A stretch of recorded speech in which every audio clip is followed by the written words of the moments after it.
Nja dy fjale po du me i thon, nja dy fjali, me koj dert për këtë rini. Gjitha të fjallë që i fole për burrin, cila është kanga që i pëlqen mas shumë t'i burrit, që ja kënon ti? Une zakonisht i pëlqej shumë ilahit. Ilahi? I kënon burrit ilahi? Po, ka qef edhe aj. Cilën ilahi ja kështë kënu tash këtu, se për du me të ngu? Po, ma shumë i pëlqen kjo e prindve që është. E prindve? Po. Hajde, po të ndëgjoj edhe me këto po e mbyllim emisionin. Ej,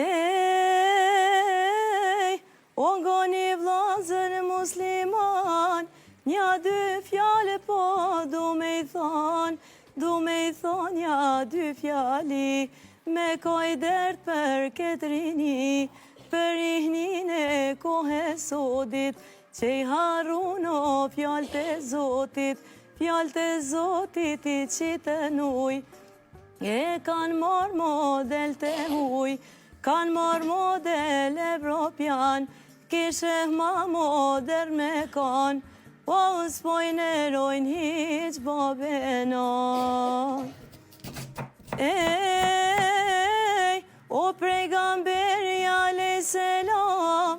me hadith vërtet ka thonë, këshyre hnanen sa të gjallë, mes dy syve puthe mbal, sa të muj shake shoti me i dal, me butësi me nan sa të mujsh, ndarë se vapeti me umush, babe nan me i këqyr panal, ashtë një saj sin gjihat me dal, nane babo kush i këqyr, e lumë për veti s'ka ma mirë, vlog ta dish, nane shefin mos me ja prish, ka thanë zotin e kuran, o nane sa sof mos me i thonë.